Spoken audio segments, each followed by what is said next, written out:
Walang kain na.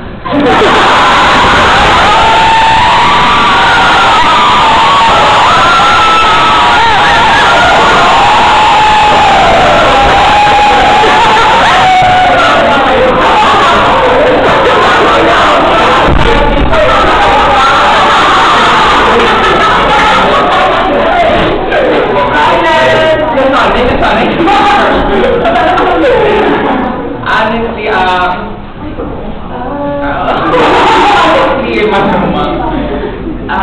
before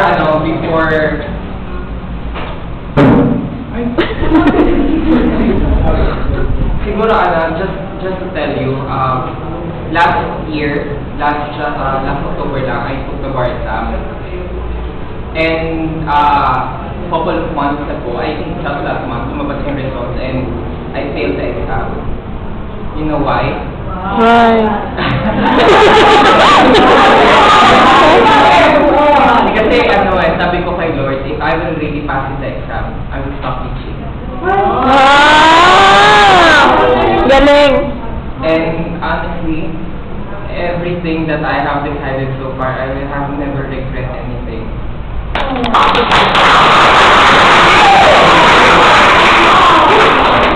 I'm really so blessed. Alam mo yun, the reason why ang daming mga offers after the exam. Ang daming mga offers. Even yung mentor ko, she's offering me almost, ang laki talaga. But I told her, my passion is really to change lives.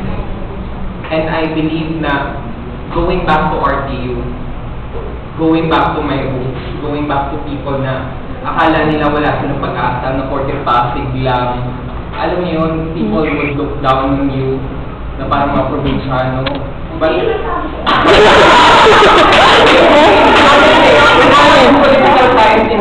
was thinking like that. Alam ko, kasi ko lang nilagay. That's why I really dare to teach at Pasig.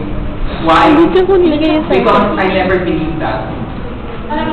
Yeah. Nandito ako. Seriously, because you know what, let me tell you something. Of all else faith, kapag wala na naniniwala sa'yo, let me tell you, God always believes in you. Who I am today is really the result of what God did to me. Na, my life is not just about me. My life is about helping others. Yung bang tipong, katulad kanina, I was doing comments sa lahat na nag-greet sa akin.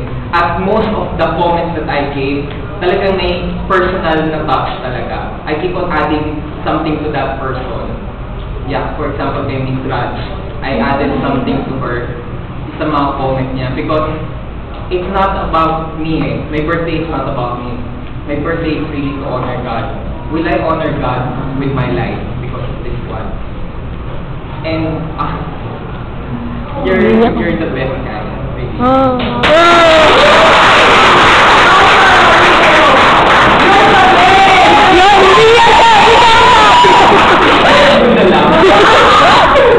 Honestly speaking, even if you don't have any talent, even if you don't have skills, if you have this kind of heart, the heart that you have right now for your professors, the heart that you have right now for others, I tell you, it will not mislead you. Always keep that heart. Your life is not about you. Your life is about for others. You're born to influence. You're born to change lives. Keep it that way. Instead, last thing, let me tell you something. Even if walang nagsabi sa'yo or wala kang nakapagsalita sa'yo about this one, let me tell you. Even at the back, okay, I know every one of you in a very personal way because I keep on checking your Facebook account.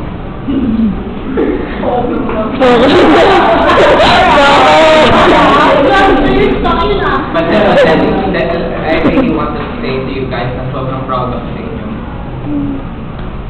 I'm so proud because, alam mo yun, despite na wala, nakakagawa kayo ng paraan, despite na mahirap, nag-push through kayo, despite na alam nyo na may race, and yet ginagawa nyo pa rin. And that's what I really admired in you. Something that I've learned in you. Okay? You've taught me a lot this summer, and it's the best birthday that I have.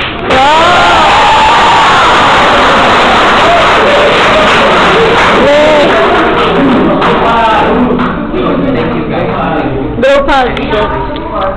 Yeah, group